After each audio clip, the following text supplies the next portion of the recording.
Assalamualaikum warahmatullahi wabarakatuh.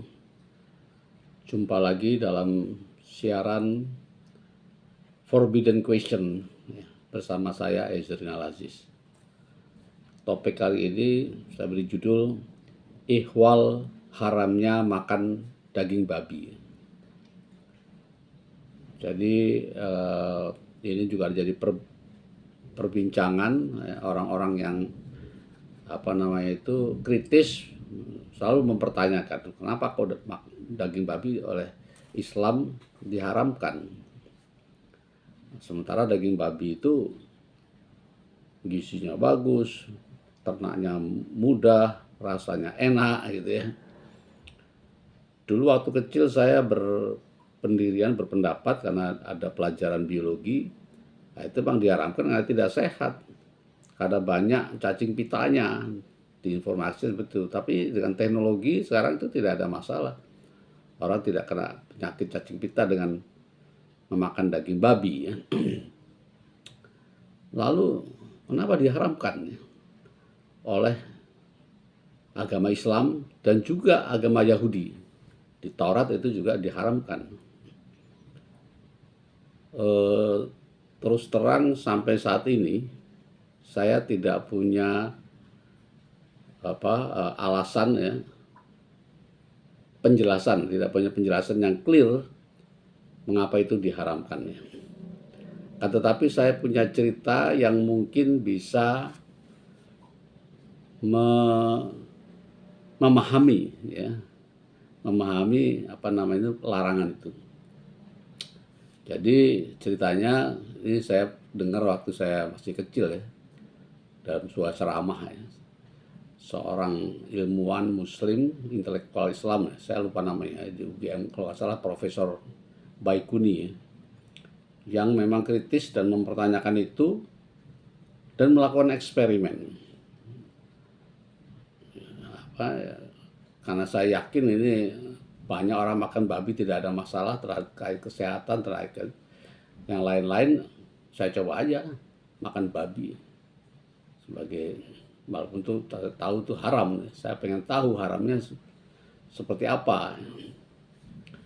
Kemudian dia bercerita setelah makan daging babi itu, malamnya dia bermimpi seolah-olah setan itu menusuk-nusuk perutnya.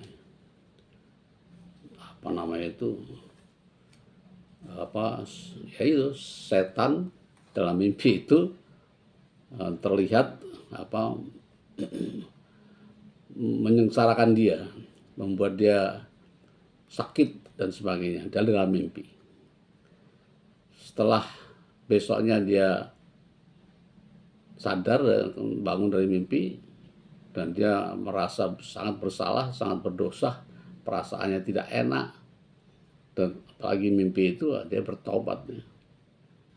Jadi dia meyakini bahwa memang dalam Islam atau umat Islam itu tidak boleh makan daging babi. Allah melarangnya. Dan itu hadir dari keyakinan dan perasaan ya. Dari cerita itu saya ingin mengendorse teman-teman muslim ya, kita percayakan saja itu hukum Tuhan itu sebagai sesuatu yang harus kita jalankan sebagai umat Islam ya. Tidak perlu mencari alasan-alasannya, ya itu sudah hak prerogatif Tuhan. Kalau dilanggar ya itu akibatnya. Sama dengan Nabi Adam kita yang melanggar bahwa makan buah kuldi. Kenapa buah kuldi dilarang? Tidak ada alasannya, itu iman. Nah begitu dilanggar maka terasalah akibatnya. Nah bagaimana dengan umat lain yang tidak mengharamkan? Ya bisa jadi memang hukum itu berbeda-beda. Ya, kalau di umat Kristiani tidak mengharamkan, ya dia tidak akan perlu mendapat hukuman dari Tuhannya ya. Karena memang tiap umat itu ada perbedaan-perbedaan, baik cara ibadah, kemudian hukum-hukum yang berlaku dan sebagainya. Mungkin itu yang bisa kita menjalankan hukum-hukum Tuhan itu dengan yakin, dengan toleran juga dengan pihak lain, ya urusan umat lain ya urusan mereka gitu kan. Tapi kita sebagai umat Islam itu meyakini bahwa memang Tuhan sudah membuat aturan tentang itu dan sebaiknya kita ikuti karena itu untuk kebaikan kita semua. Ya mungkin itu kontribusi saya terhadap masalah, salah satu masalah yang dikupas dalam Forbidden Question. Terima kasih. Assalamualaikum warahmatullahi wabarakatuh.